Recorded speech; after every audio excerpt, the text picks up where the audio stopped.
Hablar de educación es hablar del papel que tiene tanto para sociedades como para los propios individuos. Sin duda, la educación es un pilar importante dentro de estas, que bien nos pondría en un debate extenso en donde el tiempo funge como limitante. Para esto, daremos solamente un vistazo a aquellas problemáticas que abren paso a las exigencias educativas, contextualizando en el México actual sin perder de vista la historia.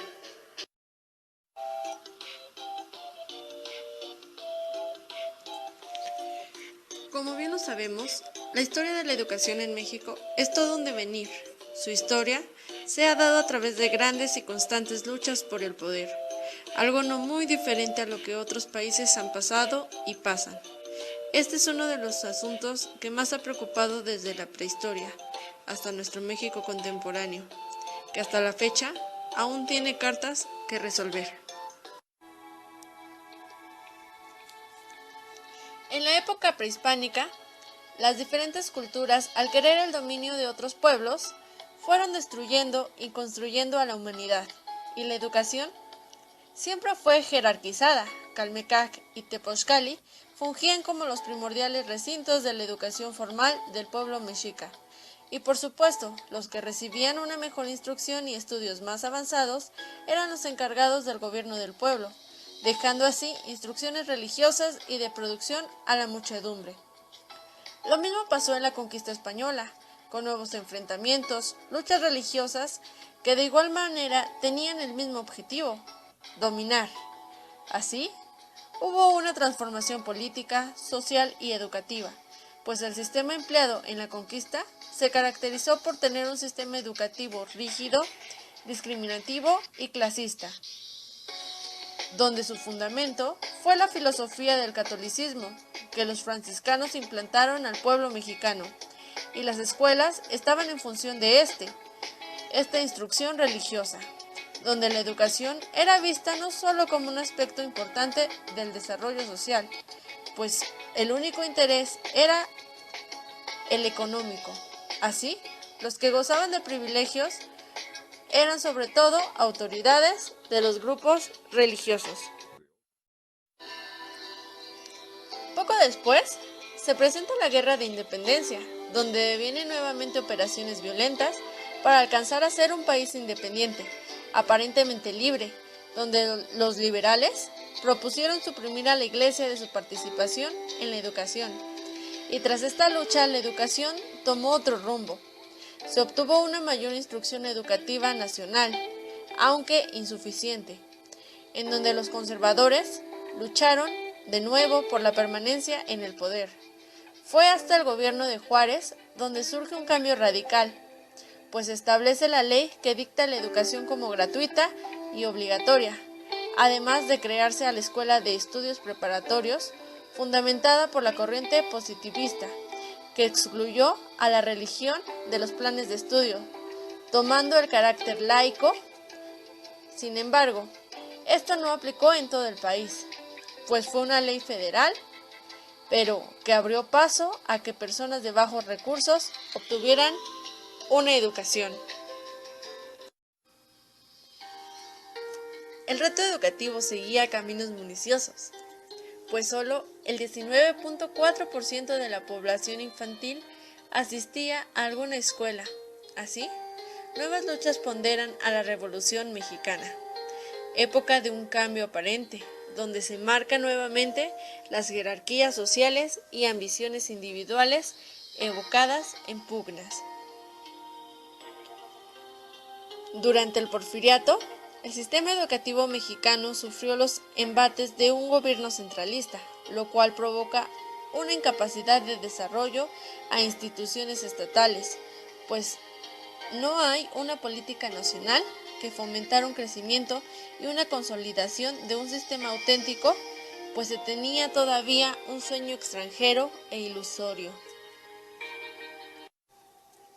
Poco después, se logra crear un proyecto nacional que ignora nuevamente a la educación como un factor desencadenante de desarrollo e igualdad social. Así después, Justo Sierra plantea la necesidad de reorganizar a las instituciones existentes y crear nuevas con una idea de unificación del sistema educativo, para así expandirlo a todos los sectores de la sociedad y elevar el nivel escolar en la población mexicana. Se creó la Secretaría de Instrucción Pública y Bellas Artes en 1905 y la Universidad Nacional en 1910. A pesar de que existieron grandes contribuciones de estos intelectuales, existieron otros que se dieron cuenta que el sistema de educación nacional dejó de un lado la educación básica y se privilegió principalmente a la educación universitaria, lo que trajo que las poblaciones urbanas y semiurbanas fueran las principales beneficiadas, dejando de un lado las zonas rurales. Fue así que se creó la Secretaría de Educación Pública, la SEP, por José Vasconcelos, quien tenía la firme convicción de unificar criterios de educación y utilizar a la misma para unificar a la población del país, reconociendo que su emporio estaba formado por un inmenso complejo cultural, social e ideológico. Así, se construyeron bibliotecas comunitarias y escuelas rurales, se editaron libros de texto gratuitos, se brindaron desayunos gratuitos, además de promover programas de analfabetización. Además, la Universidad Nacional obtuvo su autonomía administrativa y financiera, que dio paso para procesos de actividades académicas y culturales, expandiéndose así por todo el país. También se crearon nuevas escuelas técnicas que son la base para la creación del IPN. También mejoró la calidad docente, como la infraestructura, el otorgamiento de becas en las escuelas. Como se observa, fue aquí donde por fin se logra una mejora educativa, la cual siguió su paso en el México moderno y la novedosa revolución industrial y su inserción capitalista, donde la muchedumbre esconde constantes luchas que se ven discretas, luchas políticas y de supuesta democracia, luchas entre ciudadanos y la naturaleza, esas luchas de todos contra todos que bien inculcan esa parte competitiva y no logra alcanzarse esa libertad, donde la educación se torna de color grisáceo, pues las nuevas políticas educativas van en función de alcanzar de nuevo modelos europeos, tapando las verdaderas problemáticas que tiene nuestro país. Si bien se alcanzaron grandes cambios positivos en la educación, pero estos se abatieron en el ahora México contemporáneo, nuestra época, donde se siguen disfrazando las formas de enfrentamientos para continuar esa novedosa lucha de poderío, postrando a financiadores educativos incompetentes y corruptos. Así, al observar que tenemos un país donde la paz no es manifestada y que el término independiente está maquillado, donde se ven constantemente la marcación de jerarquías sociales, donde quienes gozan de privilegios son los que tienen más recursos económicos, ellos quienes gozan de recursos para obtener una educación de calidad. Así tenemos que desde entonces y hasta hoy hay subidas y bajadas, en donde la creación de diferentes instituciones han querido desplazar al México profundo para dar paso al México imaginario. México, un país multicultural que cuenta con 112.336.538 personas, donde el 1.7% de la población la compone la clase alta, el 39.2% la clase media y el 59.1% la clase baja. Entonces, ¿qué es lo que sucede con los que no tienen recursos suficientes para tener una educación de calidad? Lo anterior nos da pauta para analizar las verdaderas problemáticas a las que nos enfrentamos día a día, a las que se enfrenta nuestro país, donde la mayoría de las personas han sido educadas en instituciones públicas.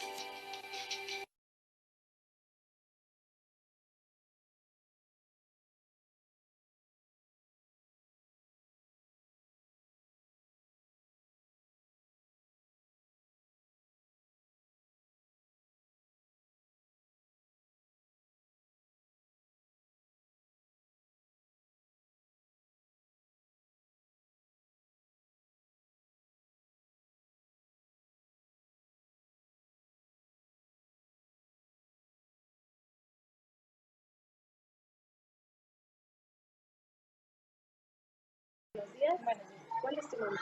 Dafne Armenta, ¿Cuántos años tienes? 26. ¿Y cuánto tiempo llevas trabajando en esto?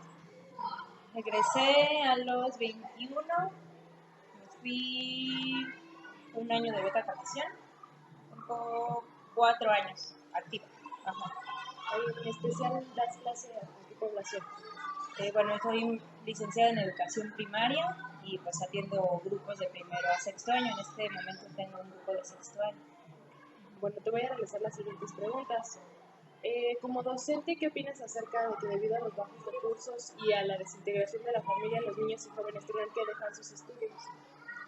Pues es un problema, bueno, al menos en esta escuela es frecuente. Probablemente no deserten totalmente, ¿no? Sino que hay mucho ausentismo. Entonces los niños pues faltan muchísimo a la escuela y pues eso les impide desarrollar los mismos conocimientos que el resto de la población. Y pues bueno, sí, es un problema fuerte, sobre todo en comunidades de bajos recursos. Esta es una comunidad pues violenta, en donde sí hay necesidad económica. Y pues muchos de los niños, sí, yo tengo una alumna que no asiste a la escuela por ayudar a su mamá en la tienda. Entonces falta mucho, cuando no hay quien atienda el negocio, pues falta. Entonces, y sí, bueno, ¿y qué les dices, no? Pues, no ayudes, no, primero es la escuela y luego con qué comen, ¿no? Entonces, pues, sí, es una situación fuerte. ¿Y cómo los profesores han enfrentado este problema de deserción? Bueno, pues aquí en la escuela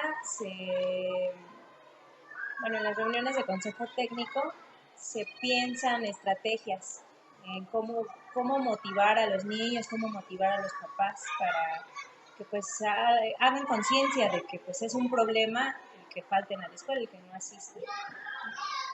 Ok, ahora vamos a hablar de las nuevas tecnologías y el uso de TICs. ¿Qué opinas acerca de las TICs? Bueno, pues bien llevadas es un recurso pues elemental. Los niños ya están rodeados pues, de tecnología, ¿no? Digas en los celulares, en la televisión, en las computadoras, y pues tienen que aprender a utilizarlas, ¿no? Todo este bombardeo de información que les llega todos los días, a toda hora, ellos tienen que saber discriminar qué información les es útil y cuál pues no les sirve. Entonces, pues bien llevadas las tecnologías de la información pues la verdad es que es un buen recurso para el aprendizaje. ¿Y cómo te sientes tú al respecto del uso de estas? Maestros, ¿le puedo dejar aquí en el nuestra bueno, pues aquí en la escuela es un poco difícil llevar a cabo algún proyecto o algo así que tenga que ver con las TICs. Porque, bueno, por ejemplo, nuestra sala de medios, el aula de medios está incompleta. Muchas máquinas no tienen internet, algunas no les sirve el mouse, o sea, está deficiente. Entonces, pues bueno, eso pues te impide a lo mejor y que cada alumno pueda llevar a cabo algún proyecto individualmente, ¿no? Utilizando la computadora. Pero bueno, pues utilizas otras estrategias, no sé, a lo mejor utilizando el cañón para todo el grupo. Sí, es un poco más difícil porque hay limitantes en cuanto a infraestructura, pero pues bueno, yo creo que no utilizándolas de manera reiterativa, sino buscando la forma en que pues a lo mejor con audio, con video, con imágenes que a ellos les llamen la atención, pues puedan aprender mejor. ¿Sí? Bien. Ahora vamos a hablar sobre la baja inversión de la educación básica en México. ¿Qué opinión tienes acerca de que en México existe una inversión por alumno de poco más de $3,000, mientras que en países como Suiza es por arriba de los 16,000 por alumno? Bueno, pues no, la verdad es que no me sorprende, ¿no? La situación del país es muy precaria en varios ámbitos, ¿no? Empezando desde la educación. Y pues bueno, la verdad es que al gobierno pues no le conviene invertir más dinero en educación porque no somos lo que necesitan, ¿no? Si quiere otra cosa de nosotros. Entonces, pues sí, la verdad es que no me sorprende, está mal.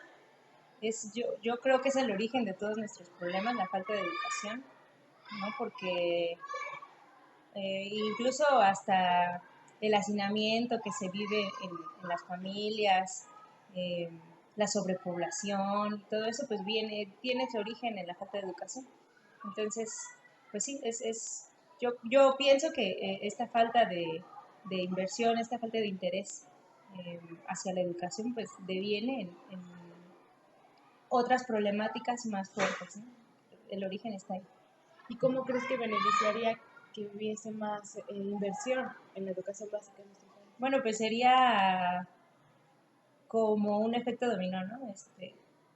Subirían a lo mejor nuestros estándares, nuestra calidad de vida, pero pues ni siquiera cubrimos esas necesidades básicas. Entonces, pues yo opinaría que a lo mejor sería más conveniente invertir en otros aspectos de la vida de los alumnos y, bueno, de todos los mexicanos, y porque pues, a veces ni las necesidades básicas no están cubiertas, ¿no? La comida, el alimento, la vivienda, y pues todo eso es prioritario para que el niño, bueno, todas las personas tengan una buena educación, una buena condición de aprendizaje.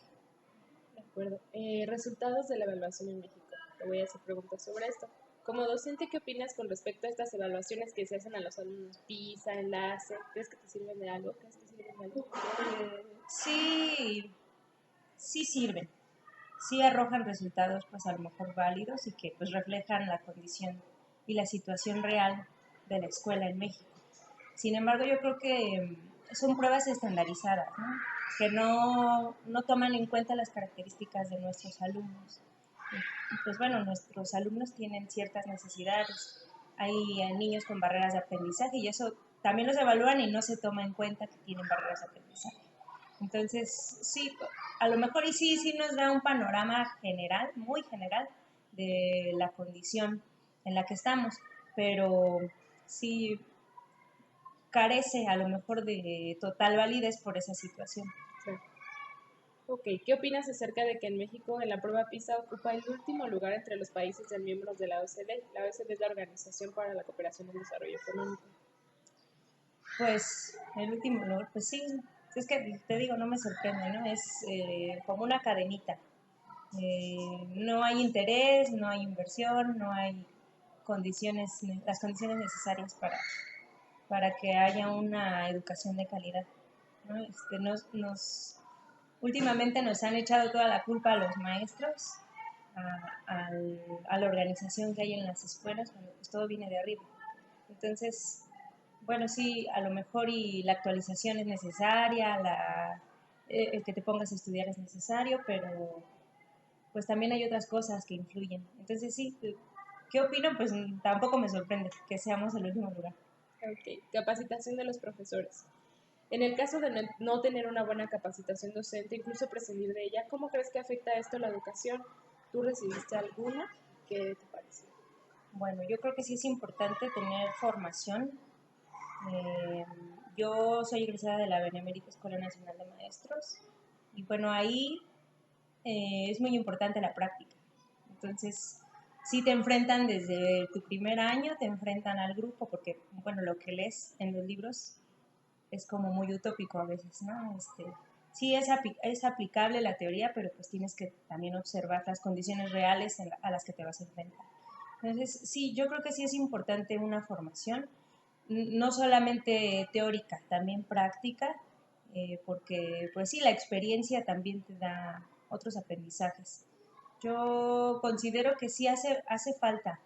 No podría decir que fue deficiente mi formación, pero a lo mejor y no fue suficiente, ¿no? Mucho de lo que he aprendido lo he aprendido frente al grupo. Eh, y pues bueno, a veces la realidad es otra, ¿no? Sí es importante la teoría, es importante conocer, sobre todo saber por qué haces las cosas, por qué vas a aplicar cierto método, por qué razón vas a aplicar cierta estrategia, ¿no? Y tener siempre una finalidad. Entonces, bueno, pues sí. ¿Hasta qué punto crees que es importante una capacitación antes de dar clase? Sí, yo creo que es fundamental, es fundamental. Sí, te ayuda mucho. Infraestructura de la escuela. Como profesor, ¿cómo sientes que influye una buena infraestructura en la escuela para dar clase? Híjole, no, pues sí. es importante contar con materiales, importante tener pues lo básico, ¿no? Una buena iluminación, contar con servicios de drenaje, de agua, todo, porque el ambiente en el que el alumno se desarrolla, pues también es importante, ¿no? Es el sentirse a gusto, el sentirse cómodo, el de estar en un lugar limpio. Todo eso afecta, influye en el proceso de aprendizaje. Yo creo que es importante. ¿Qué limitantes encuentras en la infraestructura de tu escuela? Bueno, pues yo lo que le encuentro es, bueno, en general no está mal la escuela. El personal la mantiene limpia, de repente que falla algún foco, de repente se va el agua, pero no es del diario. Yo a lo que le metería a lo mejor un poco más de dinero es al aula de medios, porque si está, de las 30 máquinas más o menos que hay, sirven como 10. Y entonces pues eso te impide, la verdad,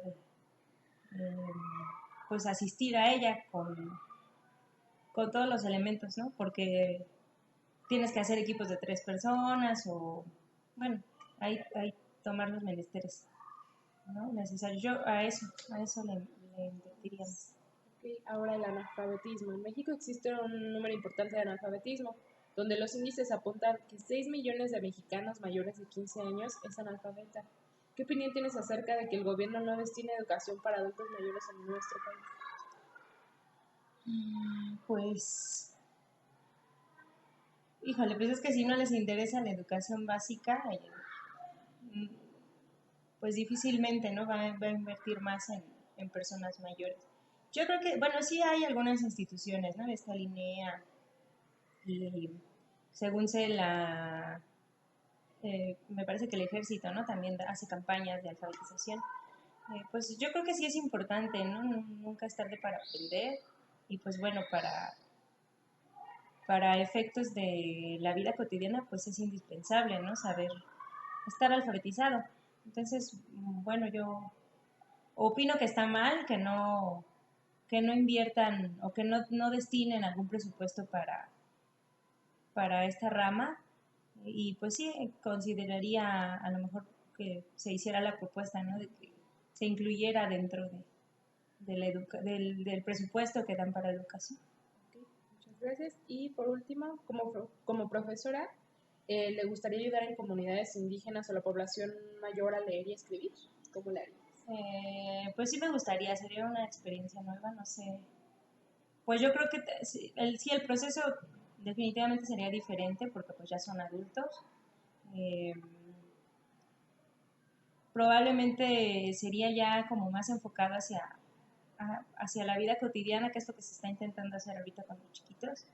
No, no enseñarles a leer y escribir por sílabas, por letras, sino ya como unidades globales, ¿no? La palabra como pues un elemento, ¿no?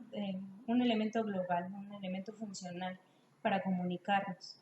Entonces, pues sí, a lo mejor y buscaría alguna estrategia, porque pues bueno, ya se han hecho, según se han hecho jornadas, ¿no? De alfabetización desde hace muchos años y probablemente haya pues materiales que se puedan utilizar para ello. Bueno, esto sería todo. Muchísimas gracias por tu Gracias. cooperación. Muchas gracias.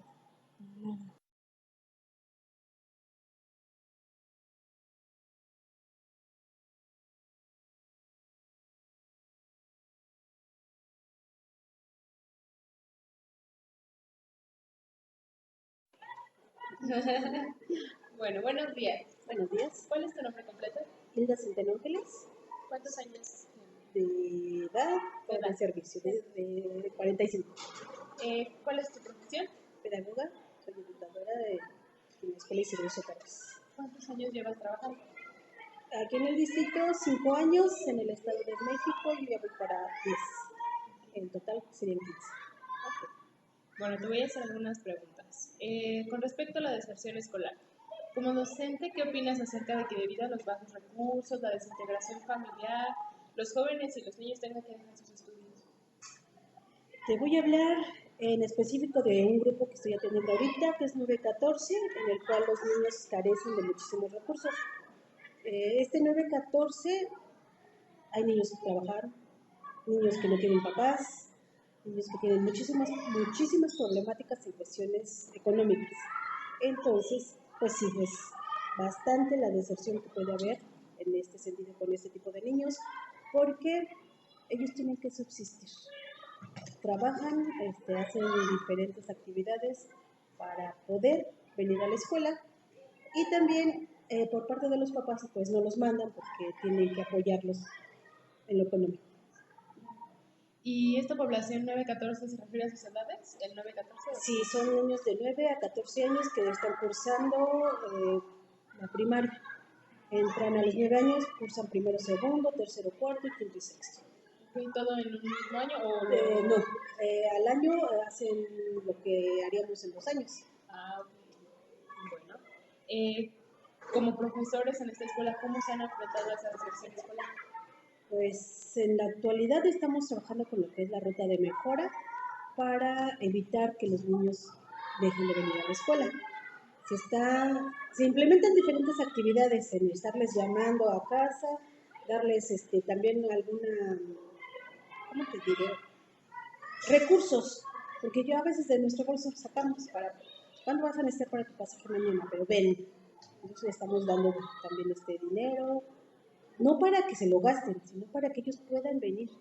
No les exijo cuadernos, si me traen uno, ahí trabajamos todo, porque ya sabes que siempre, cuaderno de español, cuaderno de matemáticas, entonces tratamos de no pedirles nada para que ellos se interesen por lo menos en venir. Esa sería una de las cosas que hacemos.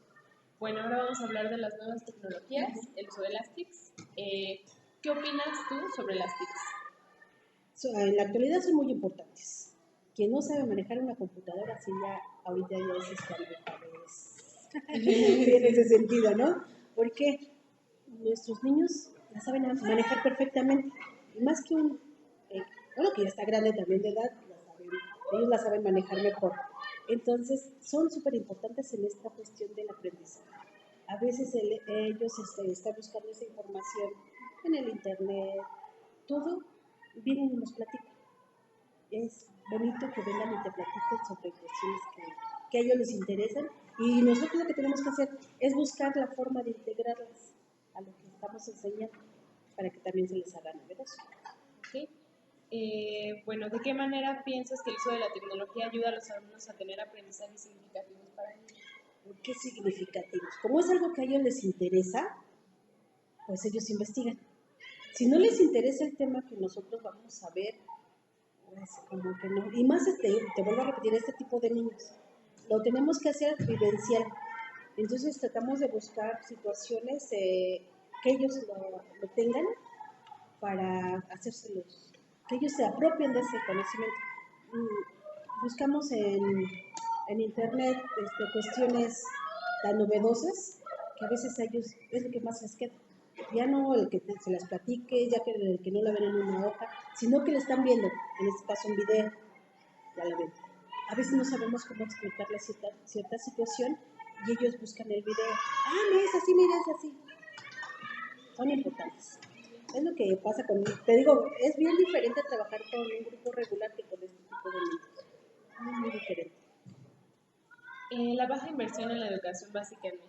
¿Qué opinión tienes acerca de que en México existe una inversión por alumno de poco más de $3,000, mientras que en países como Suiza es por arriba de los 16,000? Yo creo que no tiene que ver tanto con inversiones, también con el querer, el hacer, porque sí sabemos que estamos en un país subdesarrollado, bueno, en vías de, pero tenemos muy poca inversión en la educación, lo vemos en las mismas escuelas. Nos dices, hace rato me comentas de las tecnologías de la educación. Ahorita está un nuevo programa que es el uso de las tablets en quinto y sexto.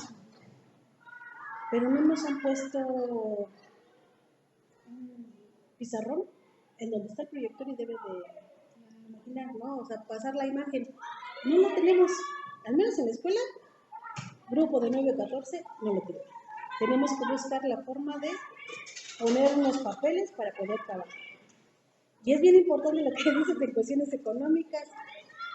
Tenemos muy poca inversión, muy poca, bueno, en este caso, si nos vamos a la política, ellos dicen que invierten bastante y que no hay ¿cómo te diré? No hay beneficio para los niños. Estamos haciendo malas cosas. Invertimos poco y estamos exigiendo a los niños. Te vuelvo a repetir, caso de 9 a 14 es súper complicado trabajar con ellos. ¿Qué más quisiéramos? Que tuviéramos una escuela con todos los recursos para que ellos no la abandonaran, tuvieran sus buenos aprendizajes y estuviéramos bien, ¿no? Pero pues obvio, no, hay escuelas en las que ni siquiera ni escuelas son, ni escuelas. Entonces, muy poco Entonces, en eso, ¿tú crees que beneficiaría el aumento de presupuesto a la educación en el uso de más materiales y materiales? tal vez no, que estuviera mejor una escuela digna para ellos. A pesar de que estamos en la ciudad, no cuenta con todos los elementos. No cuenta con todos los elementos que se requieren para llegar a una buena educación. Entonces, empezando desde casa, que ni siquiera luego hay para desayunar, ni para comer, ni para cenar. Entonces, desde ahí. Ok, ahora vamos con resultados de evaluaciones en México. Como docente, ¿qué opinas con respecto a las evaluaciones que se hacen a los alumnos? Por ejemplo, PISA o el NACH. No están de acuerdo a lo que se hace en México, porque se están midiendo otras situaciones. Tenemos países desarrollados que lo están midiendo igual a OCDE y cuentan con todo el presupuesto, la infraestructura y todo. México no está para ese tipo de pruebas estandarizadas. ¿Qué opinas acerca de que en México en la prueba PISA ocupa el último lugar entre los países miembros de la OCDE? Principalmente por esa situación que estábamos comentando, no estamos a la par que los países desarrollados. Entonces, ¿cómo nos pueden pedir que salgamos con un nivel tan alto si no tenemos los recursos, no tenemos a veces hasta uno mismo la preparación para ese tipo de exámenes, ¿no? Que no miden lo que realmente un niño sabe. Ok, capacitación de los profesores. En el caso de no tener una buena capacitación docente o incluso prescindir de ella, ¿cómo crees que afecta esto a la educación? Hay muchos cursos aquí en el Distrito Federal, que te menciono que hay mucha capacitación, pero también queda de lado lo personal. Te dicen, vas a ir a capacitación después de tu turno. Y tu familia, mucha gente por eso no toma sus cursos. Sí se capacita. Puedes buscar en algunos momentos. Yo lo hago en sábados. Y es momento que debo de dedicar a familia. Pero si me interesa, entonces me busco el espacio. También deberían de programarlos bien para que todos estuviéramos interesados en estos cursos. Tú me comentas que llegas a tomar en sábados, ¿cómo qué cursos has tomado?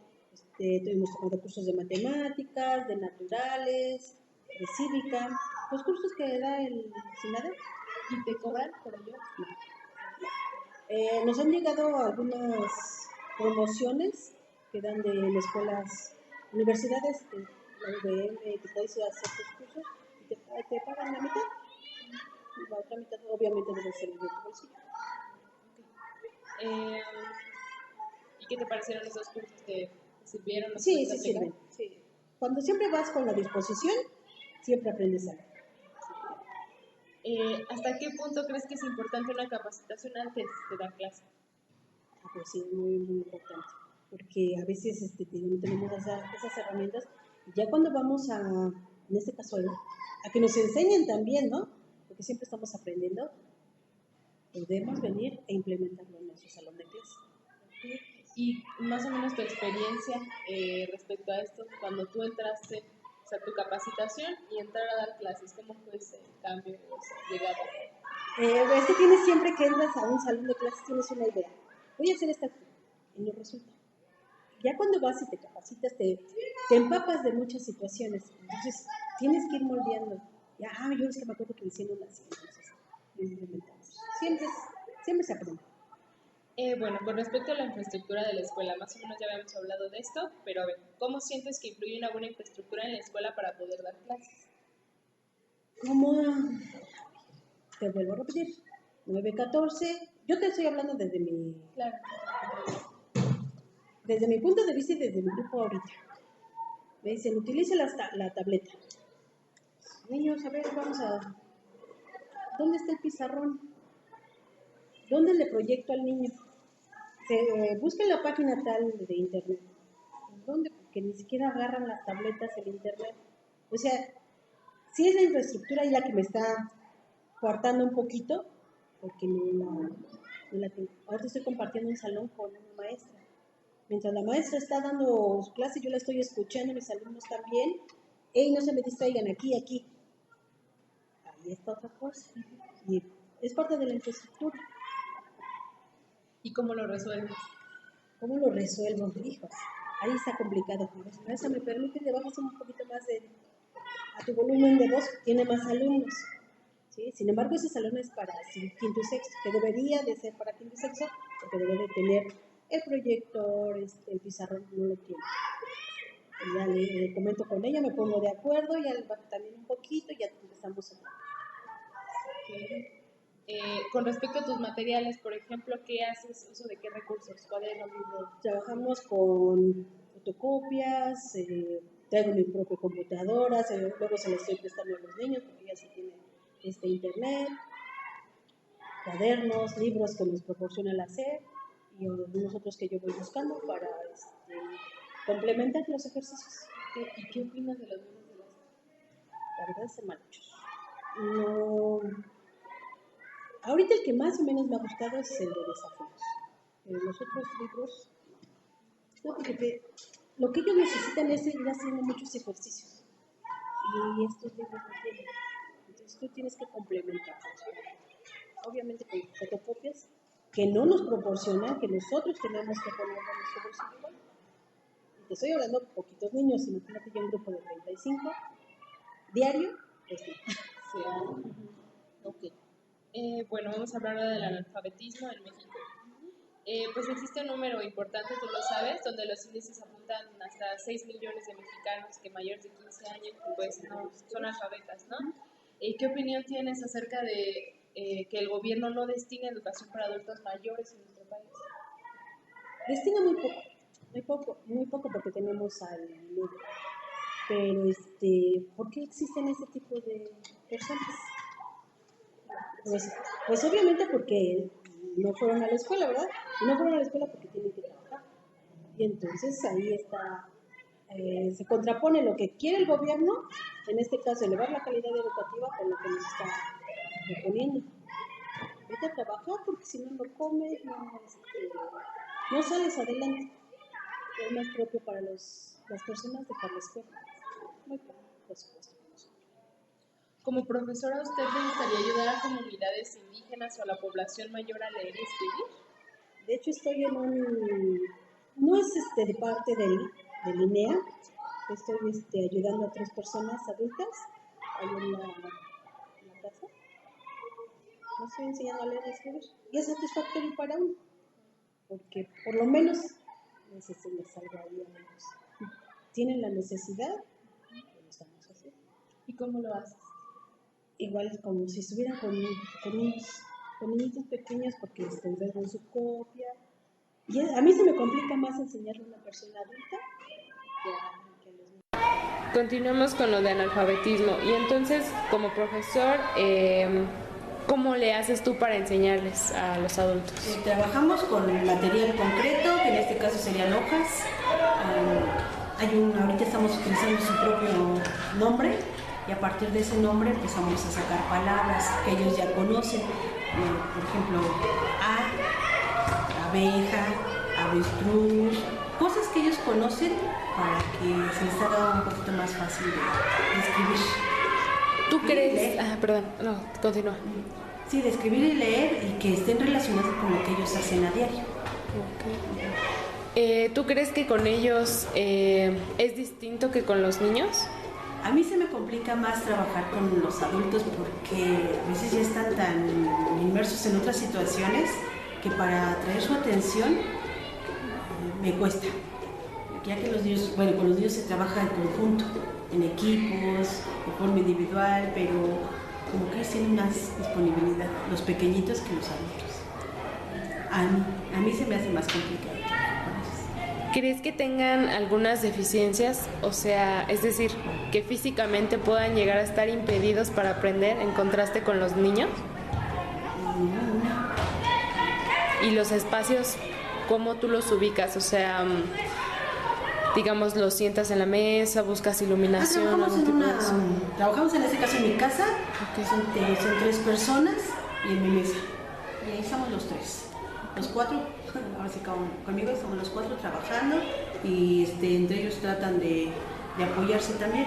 Uno ya es una persona más grande, ya tiene como 68 años, pero tiene esa necesidad de aprender, entonces trabajamos Y ahí. de los casos que has escuchado, por ejemplo, esta persona de 68, ¿cuál es la razón por la que Ella viene de su pueblo, y se dedicó a trabajar. Y, o sea, sabe llegar a los lugares, pero no sabe leer y escribir, entonces ¿cómo le hace? Preguntando. Pero a fin de cuentas, ya con 68 años y no saber escribir, yo creo que para ella le ha causado, no sé, algo ahí en su cabecita, que dijo, pues enséñenme. Y es comadre de una de las señoras que a la que le estoy enseñando, y se la llevo a ella a trabajar con nosotros. Ok, bueno, esto sería todo. Muchísimas gracias. Hasta luego. Propuesta para la mejora educativa. Desde nuestro análisis de la situación actual, creemos firmemente en la necesidad de reforzar el perfil profesional del psicólogo educativo, delimitando sus funciones con respecto a otros profesionales y mejorando su formación específica. La ordenación y mejora en los servicios psicológicos delimitados funcionalmente de la forma correcta y prestada por psicólogos educativos, en consonancia con los avances de la psicología educativa experimentada en los sistemas educativos más avanzados de países de primer mundo, constituyen una oportunidad en el momento actual para alcanzar los objetivos políticos de la educación. Desde el ámbito académico y profesional de la psicología, se puede recomendar a las administraciones educativas que tengan en cuenta nuestra experiencia y nuestras aportaciones a este debate. Los servicios de apoyo psicológico en el sistema educativo deberían definirse teniendo en cuenta estas aportaciones en el desarrollo normativo a que dé lugar a alcanzar un crecimiento en la educación. Como se comentó, México afronta diversidad de retos dentro del ámbito educativo y en estos retos una parte fundamental la componen los encargados de la educación, donde el psicólogo educativo es partícipe. Por tanto, existen métodos que se proponen con un análisis psicológico que bien serían de gran utilidad para el crecimiento de este elemento tan importante de una sociedad, la educación. Uno de los métodos es el constructivismo, el cual plantea que el conocimiento no es el resultado de una mera copia de la realidad existente, sino de un proceso dinámico e interactivo a través de la cual la formación externa es interpretada y reinterpretada por la mente, así como la información. En este sentido, los alumnos van construyendo progresivamente modelos explicativos cada vez más complejos y potentes, de manera que conocemos la realidad a través de los modelos que construimos ad hoc para explicarla. De este modo, el constructivismo es visto como la base teórica o explicativa que fundamenta los procesos constructivos o reconstructivos del aprendizaje, el desarrollo intelectual, el desarrollo de habilidades cognitivas, además de intentar dar cuenta del aprendizaje para la adquisición de conocimientos, postulando que pueden ser sociales, debido a que son reconstruidos a partir de la interacción con otros, caracterizado por un carácter reflexivo y consciente de lo que se aprende, implicando un cambio conceptual que a su vez es progresivo y avanza a un nivel de comprensión mayor. Asimismo, se requiere entender que partiendo de la consideración social y socializadora de la educación, integra aportaciones diversas cuyo denominador común lo constituye un acuerdo en torno a los principios constructivistas. Además de basar dichos conocimientos en la concepción de la realidad, pues es una construcción interna propia del individuo cuya justificación radica en el uso de las tecnologías de información y comunicación para la construcción del conocimiento. Finalmente, esta propuesta en los procesos de aprendizaje y enseñanza con la metodología constructivista ayuda a observar que cada alumno asume ciertos elementos que lo distinguen y que es el estudiante el principal protagonista de su propio aprendizaje. Desde luego, hay una serie de factores como el entorno social, el manejo del lenguaje, la cultura, el desarrollo personal y otros factores que permiten que el conocimiento sea significativo para cada individuo, por lo que adquiere visiones diferentes.